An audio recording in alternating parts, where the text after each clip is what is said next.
이번에는 저희 구독자님 댓글에 대해서 좀 댓글을 달려고 합니다. 이거는 질문은 아니시고요. 그냥 구독자님께서 댓글을 다셨는데 거기에 대해서도 저의 생각이 좀 있어서 댓글을 좀 음성으로 이렇게 댓글을 달겠습니다. 레드픽님께서 글을 올려주셨는데요. 제가 한번 읽어보겠습니다. 몸무게가 100kg라 그런가요? 달리면 오른쪽 배 위쪽이 아파서 좀 걷다가 다시 뛰기는 하는데 무릎도 아프고 그래도 천천히 뛰기 하면서 꾸준하려고 노력합니다. 지금 8kg 감량했네요 라고 얘기를 하셨습니다. 와, 8kg 감량이면 대단하십니다 지금. 그리고 몸무게가 100kg라고 하셨는데 그럼 이제 100이 넘어가셨다는 거잖아요. 그 상태에서 감량을 하신 거고 꾸준히 하시면은 분명히 체중을 더 줄이실 수 있을 겁니다. 제가 왜 이 댓글을 보고 좀 얘기를 드리냐면 저도 이제 공감이 많이 됐기 때문이에요. 저도 몸무게가 거의 이제 100 가까이 갔던 사람이기 때문에요. 댓글을 보면서 정말로 공감을 많이 했습니다. 저도 예전에 처음에 체중이 많았을 때 달리기를 하면은 배 위쪽이나 옆구리 같은 곳이 정말 많이 아팠거든요. 진짜 많이 아팠어요. 물론 요즘도 조금 무리하면은 아프기는 합니다. 아프기는 한데 진짜 그때는 너무 아파가지고 달리기 진짜 나랑 안 맞나 보다, 못하겠다 이런 생각을 많이 했었습니다. 자, 아무래도 이제 저나 이렇게 또 레드핑님처럼 체중이 좀 많이 나가시는 분들이 달리기 시작하실 때 가장 많이 빈번하게 경험하시는 힘듦 중에 하나가 이렇게 배 쪽이나 옆구리 같은 것들이 아픈 경우, 그리고 무릎도 아프고 여기저기 다 아픕니다. 이런 것들이 아파서 좀 고생을 좀 많이 하시고 고민을 하실 텐데 여기에 대해서 좀 얘기를 드릴게요. 자, 우선 이렇게 배나 옆구리가 아픈 이유는 여러 가지 이유가 있을 겁니다. 굉장히 많은 이유가 있는데 오늘 저는 그 중에서 두 가지만 좀 얘기를 드릴게요. 첫 번째는요, 호흡이 따라가지 못하는 경우입니다. 그러니까 이거는 호흡근이라고 불리는 게 있어요. 횡격막이라든지 아니면 그 늑골근이라든지 이런 것들, 그 갈비사이근이라는 게 있거든요. 이런 것들이 아직 강화가 되지 않아서 호흡을 하는데 사용되는 근육이 강화가 되지 않아서 호흡이 잘 안 되는 경우입니다. 체중이 나가시는 분들의 경우에는요, 평소에도 아마 호흡을 하시는 게 조금 힘드실 거예요. 호흡이 좀 거칠고 호흡이 쉽지가 않고 특히 잠을 주무실 때는 호흡 때문에 무산소증 같은 거 있죠. 무호흡증 이런 것들 때문에 고생하시는 분들도 계시고 호흡이 굉장히 힘든데요. 그런데다가 달리기까지 하니까 어떻게 되겠어요? 호흡이 더더욱 더 힘들 겁니다. 여러분들 그냥 체중이 조금 한 몇 킬로 갑자기 늘어나신 분 있어요. 그냥 뭐 평소에 괜찮다가 갑자기 어떤 여러 가지 일들로 인해서 스트레스라든지 아니면 질병이 생겼다든지 이런 것들 때문에 갑자기 체중이 한 4에서 5kg 정도 늘어나신 분들 계신데 그 정도만 체중이 늘어나도 아마 호흡하는데 뭔가 힘들다는 느낌이 좀 드실 거거든요. 체중이 많이 나가신 분들은 정말 힘듭니다. 특히나 달리기를 하다 보면 횡격막을 굉장히 많이 사용하게 되는데요. 횡격막은 저희가 평소에 그렇게 자주 뭐 강화가 될 만큼 사용하는 경우가 일상생활에서는 별로 없어요. 그러다 보니까 횡격막을 과도하게 사용을 하게 되고 그런 것들이 주변에 있는 근육들에 영향을 미치고 해서 복부라든지 옆구리 근육까지 아픈 경우가 많습니다. 자, 이런 경우에는 달리기 속도나 강도를 낮추시는 게 좋습니다. 그리고 아주 천천히 달리기를 하시고요. 최대한. 그리고 거기에 익숙해지고 난 다음에 천천히 달리기를 장시간 혹은 장거리를 달릴 수 있는데 먼저 익숙해지고 나면 그 다음에 강도를 조금 올리시는 게 좋습니다. 처음에는 시간을 채우는 쪽으로 달리기를 하시고요. 시간 어느 정도 내가 채울 수 있겠다 싶으면 그 다음에 거리를 채우는 쪽 이렇게 가십니다. 첫 번째, 두 번째 둘 다 속도는 중요하지 않아요. 시간만 일단 채우기, 두 번째는 어떻게든 거리 채우기. 그게 어느 정도 익숙해졌다 싶으면 그때는 특정 거리를 달리는 속도를 조금씩 단계를 높여가는 그런 방법을 하는 거죠. 자, 이렇게 해서 훈련을 차근차근 해 나가시면 괜찮습니다. 내가 만약에 달리기를 시작했는데 막 이렇게 명치 쪽이라든지 옆구리나 이런 곳이 굉장히 아프다. 그런 얘기는 뭐냐면 현재 여러분들이 감당할 수 있는 수준 이상의 훈련을 지금 하고 있다라는 굉장히 증거예요. 여러분의 몸이 잘못됐다는 게 아니고요. 여러분의 몸이 지금 여러분들에게 알려주고 있는 겁니다. 지금 너무 강도가 높으니까 조금만 천천히 갑시다. 이렇게 여러분들에게 얘기를 해주는 거예요.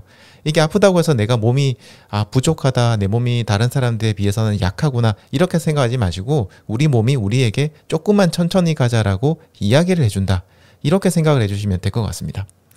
자, 방금 이제 근육에 대한 얘기를 들었는데요. 그 다음 문제는 혈액의 문제도 있을 수 있습니다. 혈액이 건강하지 못하거나 혈관이 좀 좁거나 아니면 혈액이 다른 곳에 많이 사용되고 있는 경우에 그때 약간 이렇게 배가 아프다든지 옆구리가 아픈 경우도 좀 있습니다. 자, 혈액이 건강하지 못하면요. 한 번에 운반할 수 있는 산소나 에너지들이 아무래도 적겠죠. 많이 운반하지를 못합니다. 그러니까 훨씬 더 많은 혈액을 많이 움직이는 수밖에 없어요. 우리 몸에 필요한 것들을 산소를 공급하기 위해서. 자, 그런데 체중이 많이 나가시는 분들의 경우에는 기본적으로 이제 몸에서 쓰고 있는 그런 에너지가 좀 많습니다. 그리고 특히 복부 쪽 같은 데서 있죠. 내장 기관이라든지 이런 데서 쓰는 에너지도 좀 많고요. 또 몸이 이렇게 비대하다 보니까 몸에 열을 갖다가 조절을 하기 위해서, 열이 나면은 열을 조절하기 위해서 혈액이 굉장히 가쁘게 움직입니다. 피부 쪽으로. 최대한 땀을 갖다가 많이 배출을 하고 혈액을 통해서도 우리가 온도, 이런 것들을 운반하거든요. 바깥쪽으로. 저희 피부 쪽으로. 그러니까 많이 움직여야 되겠죠. 그래서 혈액이 이렇게 한쪽으로 좀 쏠리는 경우가 많습니다. 그런데 거기다 혈액이 건강하지 못하면 더더욱이나 그런 것들이 더 많이 움직이게 되는 거죠. 자, 그러니까 체중 많이 나가신 분들은 근육에서 써야 되는 어떤 에너지라든지 산소 이런 것들이 제때 공급이 많이 되지 못하게 되면서 뭔가 이제 딸리는 그런 느낌을 받게 되고 달리기의 강도까지 높게 된다면 더더욱이나 막 근육이 땡기고 아프게 되는 거죠. 자, 이거는요. 강도 높은 훈련을 계속해서 해나가면 언젠가는 개선이 됩니다. 체중도 줄어들게 되고 그다음에 우리 몸이 강해지면서 괜찮아지고 혈액도 조금씩 건강해져요. 하지만 체중이 많이 나가신 분이 처음부터 이렇게 강도 높은 훈련을 하기는 굉장히 힘드니까요. 아까 제가 앞서서 얘기 드린 것처럼 처음에는 강도를 낮춰서 천천히 시간만 채우는 그런 달리기를 천천히 나가시면 나중에는 괜찮아집니다. 자, 그리고 식생활에도 조금 변화를 줘야 됩니다. 혈액이 건강해지려면 먹는 게 정말 중요하거든요.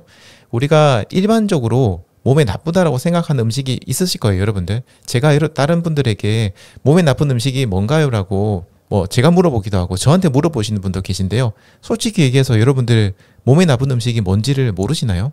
알고 계십니다. 거의 한 90% 이상은요. 음식을 내놓고 이거 좋은 건가요? 나쁜 건가요? 물어보면 대부분 다 가려내세요.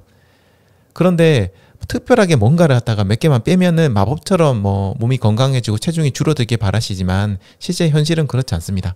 그냥 여러분이 생각하기에 몸에 좋지 않다고 생각되는 음식들은 줄이는 게 좋고요. 약간 애매하다 싶은 것들은 검색만 해보셔도 굉장히 많은 정보가 나오거든요. 요즘 얼마나 좋은 세상이에요, 진짜. 그러니까 그런 것들을 적극적으로 활용하셔가지고요. 몸에 나쁜 음식들은 조금씩 줄이시고요. 반대로 몸에 좋다고 생각되는 음식들은 조금씩 늘려나가시면 됩니다. 처음부터 갑자기 막 단식을 하겠다. 예를 들어서 내가 좋아하는 치킨, 피자, 콜라 이런 것들을 나 내일부터 무조건 안 먹겠다. 이러시면 너무 힘듭니다. 사람이 그렇게 한 방에 그렇게 잘 되지가 않아요. 금방 이거 중간에 포기하시고 작심삼일을 포기하시게 됩니다. 그러니까 천천히 일주일에 한 개씩 줄여나가시는 그런 방법으로 천천히 나가시면 됩니다. 그러시면은 혈액이 좀 더 예전에 비해서는 조금씩 건강해지게 되고 그러면 더 많은 에너지, 산소 같은 것들을 운반할 수 있게 되고 그러니까 달리기도 훨씬 더 편해지겠죠. 자, 그 다음에 혈관의 문제입니다. 혈관이 좁은 경우가 있거든요. 혈관이 좁다면 달리기를 꾸준히 하는 게 도움이 많이 됩니다. 기본적으로 선천적으로 혈관이 좁은 경우도 있고요. 그 다음에 혈관에 이런 여러 가지 지방이라든지 노폐물이라든지 이런 것들이 혈관에 쌓이면서 혈관의 특정 부위가 좀 얇아진다든지, 그러니까 혈관이 얇아진다기보다는 사실 혈관 안에 구멍이 작아지게 되는 거겠죠. 그런 경우들이 좀 생기는데요. 달리기를 꾸준히 하시면 이 혈관 같은 것들이 굉장히 막혀 있는 것도 뚫리게 되고 굉장히 좋거든요. 그래서 역시나 강도를 낮추시고 오랜 기간 달리기를 꾸준히 하시는 게 좋습니다. 자, 그리고 제가 아까 혈액의 다른 곳에 쓰이는 경우도 얘기를 잠시 드렸었는데요. 혈액의 다른 곳에 많이 사용되는 경우라면은 여전히 달리기 하실 때 이런 근육 땡김 이런 것들을 좀 더 많이 느끼실 수 있습니다. 아까 얘기 드린 것처럼 체중이 많이 나간 사람은 몸에서 열이 많이 나고요. 이런 것들이 발산이 상대적으로 그 마른 사람들에 비해서는 열의 발산이 많이 되지가 않거든요. 그러니까 몸 안에 열이 계속 응축이 되게 되고 달리기를 하면 할수록 응축된 게 많아지니까 최대한 수분, 땀을 통해서 우리 몸을 식히려고 할 것이고 혈액이 한 곳으로 많이 몰립니다. 피부 쪽으로. 자, 혹은 여러분들이 뭔가 식사를 하시고 나와서 달리시는 경우에는 소화, 평소에 이제 체중이 많으신 분들은 음식을 많이 드시잖아요. 그러면 위에 음식물이 남아있을 확률이 좀 높거든요. 그러면 이것들을 갖다가 지속적으로 소화를 시키기 위해서 우리 몸은 굉장히 많은 양의 혈액을 소화기관으로 보낼 수밖에 없습니다. 자, 그러니까 피부로도 쏠리죠. 우리 내장 기관으로도 쏠리죠. 기본적으로 우리 두뇌도 에너지나 산소를 소모를 하죠. 그러다 보니까 운동을 하는데 필요한 근육들의 이런 것들을 많이 보내지 못하는 경우가 많이 생긴 거죠. 호흡이 가쁜 분들 보면은 대부분 이렇게 혈액의 운반 같은 것들에 좀 지장이 있는 분들이 좀 많이 있어요. 한 곳에 너무 많이 쏠려서. 그래서 이것도 방법은 당장의 해결 방법은 없습니다. 어느 날 갑자기 혈액이 다른 쪽으로 근육으로 쏠리게 하는 방법은 없고요. 천천히 달리기 강도를 높이시면서 체중을 줄이는 것과 동시에 우리 몸의 에너지 효율 같은 것들도 같이 높여주게 되고, 그 다음에 아까 얘기했던 먹는 것 같은 경우에도 달리기 하기 한 2시간 정도 전에는 식사를 좀 이제 금하시고 그 다음에 달리기를 하시면 이런 것들도 좀 나아지시게 될 겁니다. 자, 제가 지금 얘기를 드리다 보면 여러분들 아마 공통적으로 들으시는 게 있을 거예요. 그게 뭐냐면요, 대부분의 해결 방법은 사실 천천히 강도를 그냥 올리는 거. 그러니까 처음에는 굉장히 편안하게 시작하셔가지고 천천히 강도를 높이는 것만 이렇게만 하셔도요, 사실은 굉장히 여러 가지 면에서 좋아집니다. 그런데 옆구리가 아프시던 호흡이 가쁘시던 막 현기증이 나시던 이런 분들을 보면 어쨌든 여러분들의 현재 몸 상태를 지나치게 오버하는 훈련을 하시는 거예요. 체중을 줄이고 몸이 좀 더 튼튼해지고 강해지기 위해서 하는 운동은 어느 정도냐면 힘들어서 못하겠네와 힘들다 그 사이에 위치할 때가 가장 좋습니다. 까딱까딱하는 그런 상황이에요. 숨이 넘어가진 않지만 조금만 더 하면 정말 힘들다 이 느낌이 날 정도로, 그 정도로 달리시거나, 아니면 이건 강도가 좀 높은 훈련을 얘기 드린 거고요. 완전 처음 하시는 분들은 진짜 편안하게 달리고 나도 달리는 도중에도 옆 사람하고 내가 어느 정도 얘기도 충분히 하겠는데, 아니면 입을 완전히 닫으시고요, 코만 사용해서 들숨과 날숨은 쉬시더라도 좀 불편함이 없이 달릴 수 있겠는데 요 정도 페이스로 달리기를 시작하시는 게 가장 좋습니다. 그렇게 해서 처음에 체중을 좀 줄이시고요, 체중이 줄어들면 아마 진짜 체감적으로 달리기가 정말 편해진다고 느낄 거예요. 달리기 치트키 중에 최고의 치트키는 체중 감량입니다. 이것만큼 달리기를 뭔가 기록 향상이든 편하게 하는 거든 도움을 많이 주는 게 사실 없어요. 정말 이 체중 감량은 필요하거든요. 그러니까 처음에는 달리기를 할 때 체중 감량한다는 느낌으로 천천히 달리기를 하시고 이렇게 강도를 높여 나가시는 게 좋습니다. 그리고 몸무게가 줄어들면 속도는 자연스럽게 빨라져요. 빨라질 수밖에 없습니다. 똑같은 근육의 힘으로 움직일 때 체중이 좀 줄어들었으니까 당연히 속도도 빨라질 겁니다. 자, 근데 여기서 제가 누누이 얘기 드리는 거는, 주의할 점은요, 천천히 강도를 높이는 게 중요하다고 했는데 이 강도를 높이는 속도, 이게 정말 중요합니다. 많은 분들이 이 강도를 높이는 속도에 대한 감을 잡지 못하시고요, 이 속도를 굉장히 빠르게 올리시는 경우가 있어요. 달리기 속도가 아니고요, 달리기 단계 있죠, 올라가는 단계를 너무너무 급하게 올리시는 분들이 많습니다. 자, 어느 정도, 사람마다 근데 이런 게 좀 있어요. 어느 정도가 천천히예요? 빠르다는 건 도대체 어느 정도예요? 천천히는 어느 정도예요? 이런 것들에 대한 감각이 좀 없기 때문인데요. 어쨌든 이 감각은 사실 달리기 좀 해보셔야지만 익히실 수 있는 거고, 아니면 옆에서 여러분들의 전문 코치 분들이나 이런 분들이 여러분들의 달리기를 같이 봐가면서 체크를 해주지 않는 이상은 사실 보기 힘들고요. 솔직히 말씀드리자면 아무리 훌륭한 코치라고 해도요, 여러분들의 몸을 보고 뭔가 판단하기는 굉장히 힘듭니다. 제가 여기서 중요한 거 한 가지 좀 얘기 드릴게요. 저희들이 이제 저는 뺄게요. 저는 뭐 전문 코치가 아니니까. 코치분들이 이제 어떤 사람을 지도를 할 때요, 가장 지도하기가 좋은 사람이 누구냐면 선수들입니다. 왜냐하면 선수들은요, 달리기 선수들은 전국에서 전 세계에서 어느 정도 달리기 기록이 좋고 달리기 퍼포먼스가 뛰어난 분들이 이렇게 선발되어서 나오잖아요. 그러니까 무슨 얘기냐면 상향 평준화되어 있어요. 선수들 사이에 기량이 분명히 차이가 나긴 하겠지만요, 그게 일반인들만큼 격차가 많이 나느냐, 그런 건 아니에요. 거의 대동소이하고 항상 상향 평준화되어 있습니다. 그래서 코치를 하는 데 있어서 선수들 코치를 한 사람들은 사실 굉장히 편하게 코치를 해요. 여러분들 뭐 학교에서 학생분들 가르치는 분들이나 아니면 학원에서 학생분들 가르치는 분들도 똑같은 아마 느낌을 받으실 겁니다. 공부를 굉장히 잘하는 애들이 있는 반은 솔직히 얘기해서 가르치기가 정말 편합니다. 저도 약간 교육 쪽에서 잠시 일을 했기 때문에 이 감각을 아는데요, 진짜 편해요. 근데 정말 힘든 게 뭐냐, 완전 초보들 있죠. 거기서부터 중간 라인, 어중간한 친구들, 요 정도 라인 있는 친구들 키우기가 진짜 힘들거든요. 왜냐면 성향도 너무 다양하고요, 그리고 편차도 너무 크고요, 기복도 너무 커요. 굉장히 다채로운 그런 어떤 스펙트럼을 가지고 있는 친구들입니다. 굉장히 가르치기 힘들거든요. 이런 코칭, 그러니까 운동도 마찬가지예요. 운동도 처음 시작하는 분들부터 한 중급 정도의 사이에 있는 사람들 있죠. 이 사람들을 가르칠 때는 정말 힘든 게 뭐냐면 너무 변수가 다양하고 변수들 사이의 격차가 너무 크고 상상도 하지 못한 변수들이 너무너무 많아요. 그러다 보니까 이렇게 뭔가 이제 감도라는 거 잡을 때 우리가 보통 뭐 전문 코치분들한테 부탁을 하기도 하지만 기대만큼 효과를 얻지 못하는 분들도 상당히 많습니다. 퍼포먼스가 좋으신 분들은요, 코치 받았더니 너무 좋아졌다라고 얘기를 많이 하세요. 그런데 초보자분들이나 한 중급 정도 되시는 분들은 코치를 받았는데 별로 나는 잘 모르겠는데? 나한테는 딱히 안 맞는 것 같은데? 이런 얘기를 많이 하거든요. 자, 이 얘기를 왜 드리냐면 제가 지금은 코치 하시는 분들에 대해서 부정적인 얘기를 드리는 건 아니에요. 그분들은 사실 저보다 훨씬 더 전문적인 교육을 받으시고 많은 사례를 경험하시고 하신 분들이라서 굉장히 훌륭하게 코칭을 하시는 분들인데 그분들도 사실은 초보자분들은 굉장히 어려워하신다는 거예요.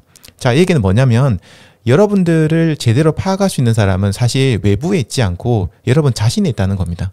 여러분 자신이 여러분의 성향이나 뭐 취향이라든지 여러분의 몸에 대해서 가장 잘 아는 사람들이에요. 그러니까 여러분이 스스로 이 감각을 만들어 나가도록 조금 노력을 하셔야 된다는 얘기를 제가 드리고 싶습니다. 이거를 하지 않고 누군가가 뭐 코치라든지 저 같은 유튜버가 알아서 솔루션을 딱딱딱 기똥찬 솔루션 알려주겠지라고 생각하시면 절대 되지 않습니다. 그래서 이런 감각을 스스로 좀 만드시는 것들도 조금 고민을 하시면 좋을 것 같고요. 어쨌든 그러기 위해서는 또 필요한 게 뭐냐? 최대한 트레이닝 일정을 길게 잡으셔야 됩니다. 짧으면 여러분들이 판단을 못해요. 그러니까 길게 잡으시고 다채로운 경험을 하시면서 내 몸이 이렇게 달리니까 어떤 결과가 나오는구나 이런 것들을 좀 경험을 하시면 좋을 것 같습니다. 근데 이렇게 말은 했지만요. 하다 보면 좀 더 빨리 하고 싶은 욕심이 들 거예요, 분명히. 근데 그런 것들도 여러분 참으셔야 됩니다. 네, 그런 것들도 인내심을 키우는 훈련이라고 생각하시고 좀 참아주시면 좋겠어요. 무리하게 일정을 당겨서 빨리 달성한다고 하면은 당장에는 기분이 좋아지실 수도 있지만요. 오히려 조급한 마음이 점점점 커질 뿐입니다. 그러니까 계속 요동치는 마음, 여러분들 마음이 막 요동칠 거예요. 빨리 하고 싶다. 좀 그런 생각이 드실 텐데 그런 마음을 붙잡고 천천히 이렇게 마음속으로 외치면서 이렇게 하시는 것들도 굉장히 중요한 훈련이라는 거 알고 계시면 좋을 것 같습니다. 어쨌든 레드핑님께서 글을 다신 거 보고 좀 얘기 드렸는데요. 레드핑님께서는 제가 방금 얘기 드렸던 것들을 굉장히 잘하고 계신 분이라고 생각이 돼요. 이렇게 천천히 뛰면서 꾸준하게 노력을 하시려고 하고 있고 벌써 체중도 8kg까지 감량하셨거든요. 굉장히 잘하고 계신 것 같은데 앞으로도 달리기 즐겁게 꾸준하게 하시고요. 그리고 체중도 더 감량하셔서 지금보다 훨씬 더 건강한 달리기 하시면 좋겠습니다.